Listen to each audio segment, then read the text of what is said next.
Good evening, I'm Matt Woodman. This is CTV News at 5. Tonight, Premier versus Premier. Danielle Smith and David Eby argue over a potential pipeline.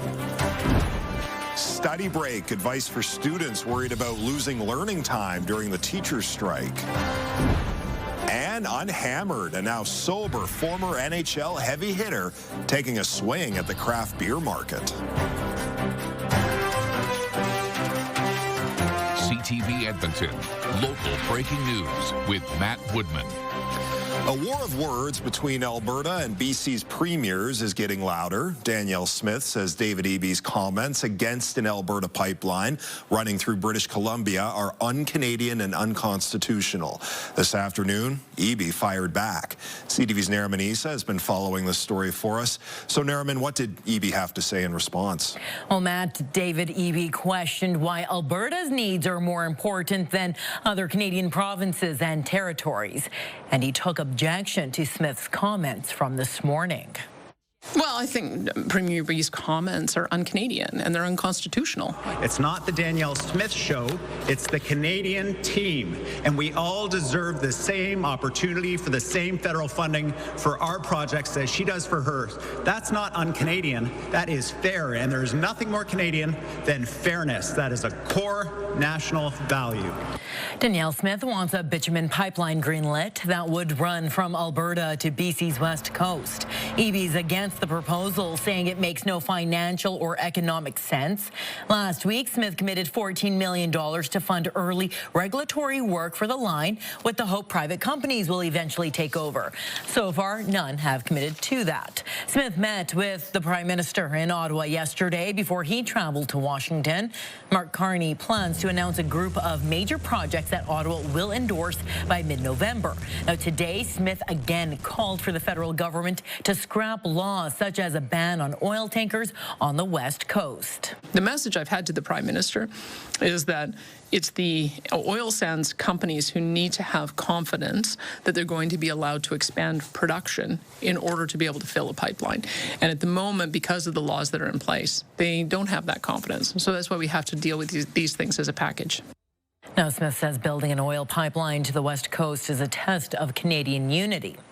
Smith also says that she met yesterday with Conservative leader Pierre Poilievre and that tonight she will be at a networking event in Ottawa. Matt. All right, Nariman Issa live in studio tonight. Thank you. Alberta's finance minister says it's too early in the Alberta teachers' strike to consider back-to-work legislation.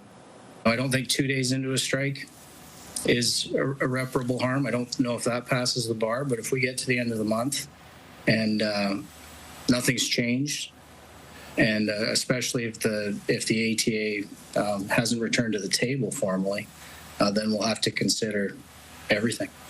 Nate Horner says that bar could be long-term impacts to children's learning or damage to the economy at large.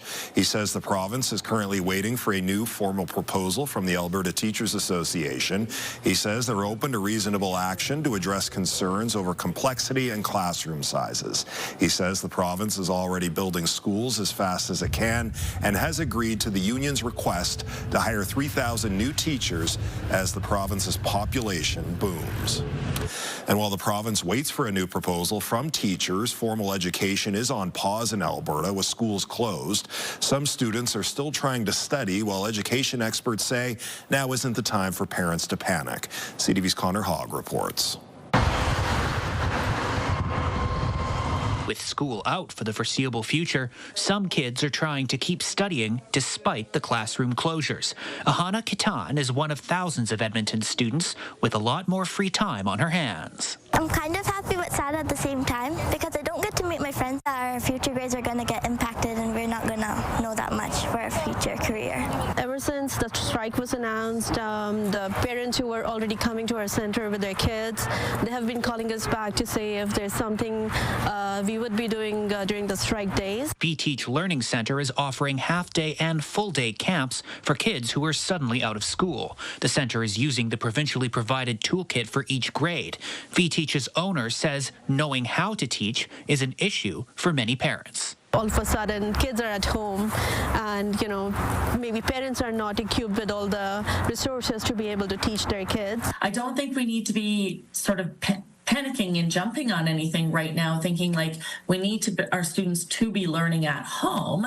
Assistant Professor of Education Sarah Hamilton says parents should be encouraging kids to spend time interacting with each other and avoiding spending too much time staring at their TV and phone screens. There is no expectation that anyone is teaching curriculum at home, and that is not the messaging from our schools. Teachers are not going to base where they pick up with curriculum based on how much work their students have done throughout the strike, right? They'll pick it up back where they left off. Back at VTeach, there is hope the strike won't last for too much longer. The provincially provided materials are no substitute for this student. That is helping, but it's kind of like for lower grades. Because yesterday I was doing divisibility rules and I learned that in grade 6. Connor Hogg, CTV News, Edmonton. 3 people are facing charges after 2 men were robbed and stabbed at a transit station next to West Edmonton Mall. Police say last Wednesday morning, 2 men were approached by 3 people they did not know near 90th Avenue and 175th Street. The group demanded the men's cell phones and stabbed them when they refused to hand them over. Police say the group stole the men's phones and took off on bicycles. Police arrested 2 men and a woman on Stony Plain Road the next day. They've been charged with robbery and aggravated assault. The 24-year-old and 45-year-old men who were stabbed have been released from hospital. A man who was knocked off an e-scooter and hit by another car nearly 2 weeks ago has died. The 49-year-old man was riding his personal e-scooter without a helmet in northeast Edmonton.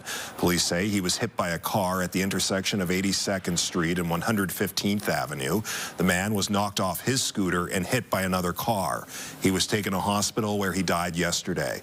Police are now looking for witnesses or dash cam footage of the collision. 2 leaders of the so-called Freedom Convoy protests have now been spared more jail time for their roles in the 2022 blockade.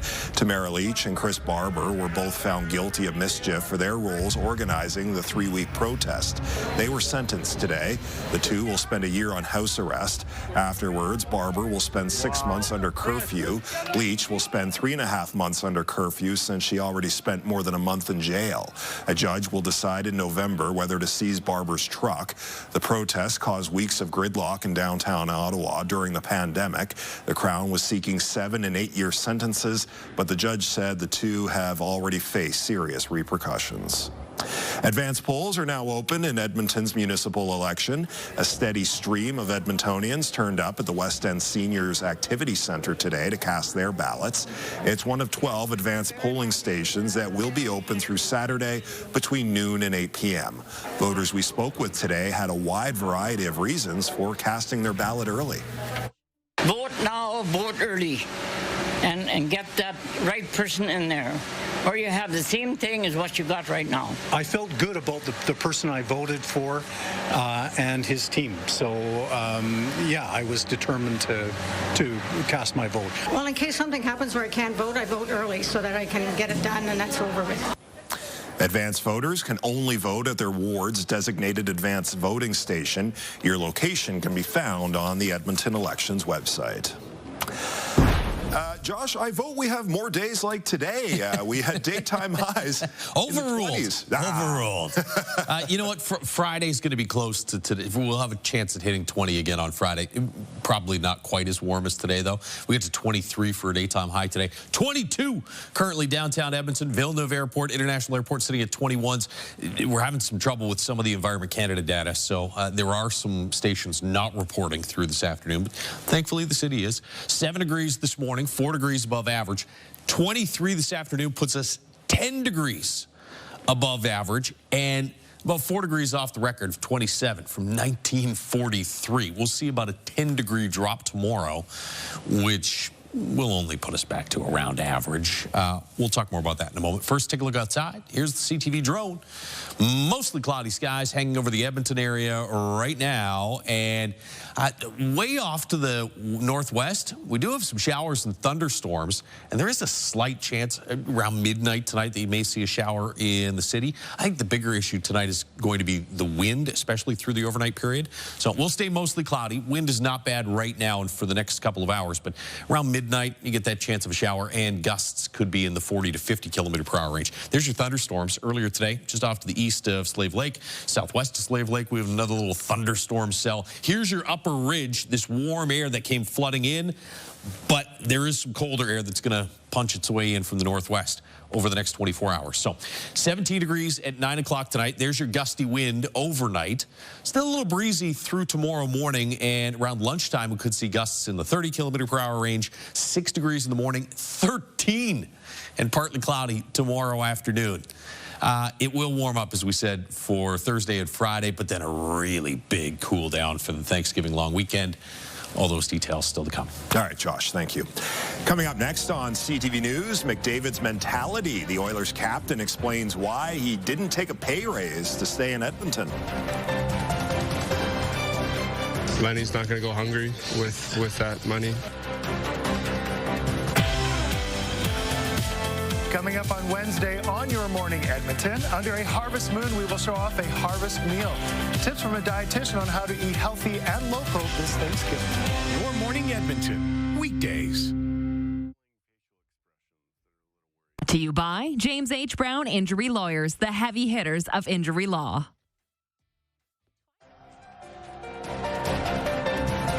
You're watching CTV News at 5. The time to win is now. That's the message from Connor McDavid. The Oilers captain was speaking publicly today for the first time since signing a 2-year contract extension. CTV's Evan Kenny has more.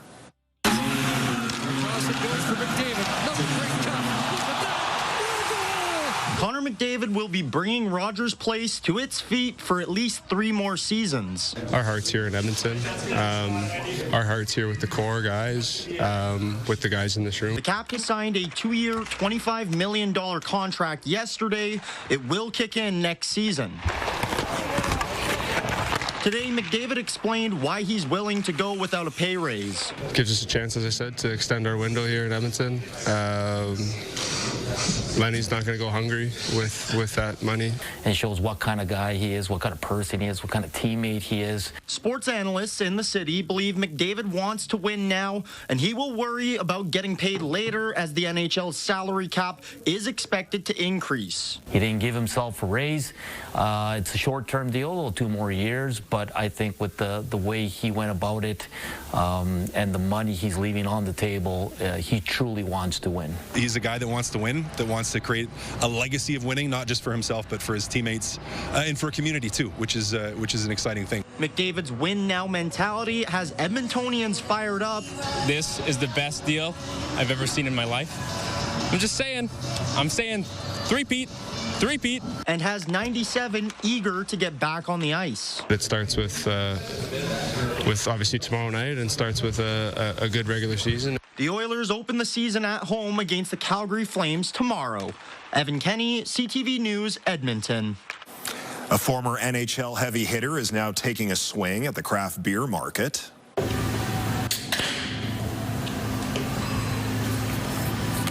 Brant Myers has partnered with Alley Cat Brewing to create this beer called Unhammered. As the name suggests, it's a non-alcoholic brew. After being given a lifetime ban from playing in the NHL for substance abuse, Myers turned his life around and has been sober since 2008. He wanted to create a drink anyone can enjoy. That journey was a hard journey, but people ask about regrets, and if you notice the can, I put bold taste, 0 regrets. Because I don't have any regrets. Everything led me to this point here today. The pain, the ups, the downs, all that kind of stuff got me to the point where I live my life in sobriety today. And everything good in my life has come from sobriety. It looks like a beer, it smells like a beer, it tastes like a beer. It meets all that criteria, but it's non-alcoholic. Since its launch a few weeks ago, Unhammered is now being carried at some restaurants and liquor stores throughout Alberta and is receiving interest from other provinces. A new corner store at the old Strathcona Farmers Market is now open. Let's go shopping. The side door gives shoppers another option for groceries and local goods more days of the week. Ward Councillor Michael Jans was on hand for the ribbon-cutting ceremony. He says the new addition will bring more and more people to the area. The city as a whole is growing in the core. There's new apartment buildings under construction. There's new buildings that are becoming in future, and those people need somewhere to shop. They need somewhere to get groceries. People are looking for unique products that the market has to offer. Although the main market will still be closed during the week, you can now stop by the side door Tuesday through Sunday from 10 in the morning until 6 in the evening. Still to come tonight on CTV News, dinner deals, tips for cooking a delicious Thanksgiving meal on a tight budget. I know that it can be intimidating to take on the whole Thanksgiving meal. Programming brought to you by James H. Brown Injury Lawyers, the heavy hitters of injury law.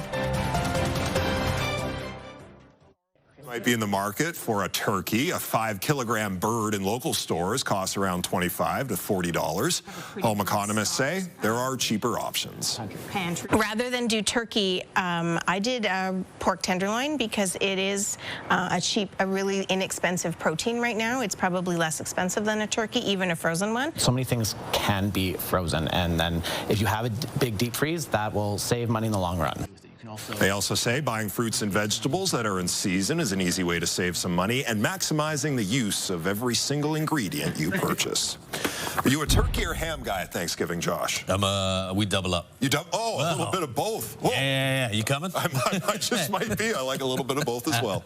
Loving the weather today as well. Yeah, another warm one Friday, but the long weekend does look, as we said, considerably cooler. River Valley Sky Camps brought to you by Action Furnace. Fixed right or it's free. 22 degrees after hitting 23 for a high. It's 19 in Cold Lake, 20 in Fort McMurray. Grand Prairie currently sitting at 13 degrees, and we'll be in that 13-degree range here in the city tomorrow. Watch your temperatures over the course of the next couple of days. 13 tomorrow, so that's about a 10-degree drop from where we were today. Do you want me to step out so you can punch me back in, or you want to just phase me in like Star Trek? There it is. 15 degrees on Thursday, 18 for Friday. We have a shot at hitting 20 here on Friday. Look at the weekend, though. 10 Saturday, single digits, 4 and 8 for daytime highs Sunday and Monday. Yeah, it gets a little bit better middle to the end of next week, but it is going to get awfully chilly through the course of this Thanksgiving weekend, and there is a chance of some wet snow as well. It's thunderstorms that we've had off to the northwest here around Slave Lake, Swan Hills region. Looks like there's a new one developing there back to the west. West of Peace River, you also have some showers. Here's your upper ridge. Warm air flooding its way in and being shoved in out ahead of that low pressure system off to the northwest. But behind this, you will start to see some cooler air push in for tomorrow. So overnight tonight, you expect some gusty wind along this front. Maybe a scattered shower in the Edmonton area. I've left it out of the forecast. It doesn't look like it's going to amount to anything if we get anything at all. Back further to the west, Jasper gets a chance of some wet snow tomorrow morning. You might see some flurries as well up around high level. This is the big story for us here in Edmonton, the cooler air that slides in for tomorrow. High pressure takes over again on Thursday. That'll bring back the sunshine, and it'll start to bring back some warmer air as well. This was today in the red zone. That's way off to the east by tomorrow as that cooler air drops in behind the low. A little bit better there Thursday, back into the mid-teens, high teens, close to 20 for a daytime high Friday, and then here comes the cooler Arctic air spilling in from the north, and we have single-digit daytime highs for Sunday, Monday, maybe even Saturday if the rain rolls in early enough. I've got 10 in the forecast, but there's a chance we maybe only get to 8 or 9. 7 degrees for a low tomorrow morning in Fort McMurray, but 1 in Grand Prairie, 6 degrees here in the city. We'll get to about the 5 to 10 degree range across parts of northwestern Alberta. A little bit better in Grand Prairie, sunshine at 12 as well for Fort McMurray. Mid-teens, Coronation, Lloydminster, and 6 with that chance of wet snow in the Jasper area. Here in the city, it will be warmer at 9 o'clock tonight than it will be at any point through the day tomorrow. But as we pointed out earlier, 13 degrees is only back to average, and 6 degrees in the morning is well above average. -1 Thursday morning, sunshine at 15 in the afternoon, close to 20 on Friday, and then a lot cooler. That chance of showers, maybe some wet flurries Saturday night. And, oh, yeah, it'll be gusty as well Saturday, Sunday. There's your rebound in temperatures by the middle of next week as we get back closer to average. All right, Josh, thank you. The Cross Cancer Institute is celebrating a donation worth nearly $500,000. The Cure Cancer Foundation delivered a check today for $435,000. The money raised by the foundation is part of its Toast of the Town initiative. We raise money for research and equipment to fight immunotherapy cancers in Alberta, and in particular CAR T-cell therapy here at the Cross Cancer Institute. Our drive in 2026 with Toast of the Town and the Cure Cancer Foundation is to come up $2.5 million to buy the equipment necessary to not only manufacture the CAR T-cells we need here in Alberta, but also to administer the research and administer the therapy here in Alberta. The Cure Cancer Foundation is 100% volunteer-driven. When we return, a novel idea how a woman hopes to help her community by creating a mini library. I'm hoping that it will show people that they're not alone. CTV News at 5 continues.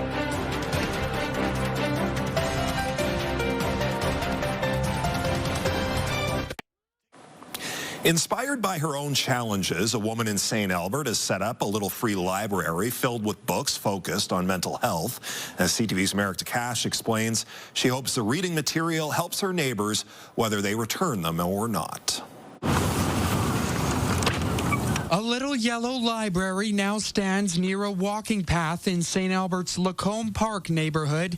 The addition has been providing smiles to people walking by. It livens up the walk a bit. There's always some new writing on the sidewalk, and cheery messages and encouraging messages. Savannah Sturmer is behind the project. She created the library and filled it with books earlier this year. Each book is focused on mental health in some way, whether it be a memoir, journals, workbooks, self-help in any way, children's books as well. People walking by are invited to grab something to read without replacing it. They can keep the book. They don't need to feel like they're obligated to bring it back. If they want to, they can. They can also give it to a friend if they want to. It's totally up to them. After setting up the library, Sturmer continued the uplifting theme by writing positive chalk messages along the walking path. Messages like "you are not alone," and messages that remind them they can take whatever they need from the library.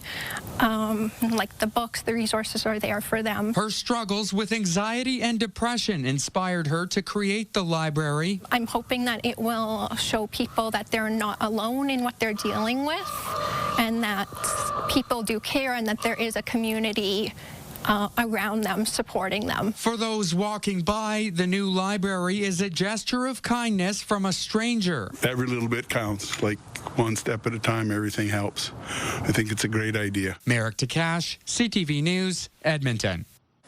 And that's our show. Thanks for watching. I'm Matt Woodman. CTV News continues right now.